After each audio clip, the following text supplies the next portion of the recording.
Hello all welcome to my channel. మా Nick బాబుకి వాళ్ళ పెద్ద తాత వాళ్ళ ఇంటికి వెళ్ళమంటే ఎంత ఇష్టమో, ఎందుకంటే అలా అక్కడ ఎదురుగానే ట్రాక్ ఉంటుంది. ట్రైన్లు అవి వస్తుంటే వాటిని చూడొచ్చు. జామ చెట్టుకి జామకాయలు కోసుకోవడం అంటే అసలు మామూలు ఇష్టం కాదనమాట. చూస్తున్నారు కదా వాడి ఫేస్లో ఆనందం. ఇంకా అక్కడ అందరూ వీడియో రికార్డ్ చేస్తుంది మీ మమ్మీ అని చెప్తుంటే అసలు ఇంకేసేస్తున్నాడు. చూడండి ఎలా నవ్వుతున్నాడు. అద్దం పగలగొట్టేశాడు ముందు రోజు. ఎవరు పగలగొట్టేశారు నాన్న అని అడిగితే అలా నవ్వుతూ సౌమ్యక్క పగలగొట్టేసింది అని చెప్తున్నాడు అనమాట. మా సౌమ్య షాక్ అయిపోయింది ఆ మాటకి. ఇంక అత్త కాయలు ఎలా వస్తుంది నాన్న అని అడిగితే అలా యాక్షన్ చేసి చూపిస్తున్నాడు అనమాట. క్లైమేట్ చాలా బాగుందని అందరం బయట కూర్చున్నాం.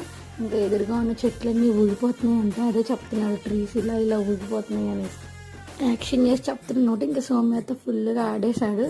చూడండి దాన్ని ఏమంటున్నాడు. గోగో అక్క గోగో. పక్కన పుష్కర్ కేఫ్ పెడితే అక్కడికి వెళ్ళి కొంచెం స్నాక్స్ కొనుక్కున్నా. ఈ ప్లేస్ ఏంటి ఎవరికి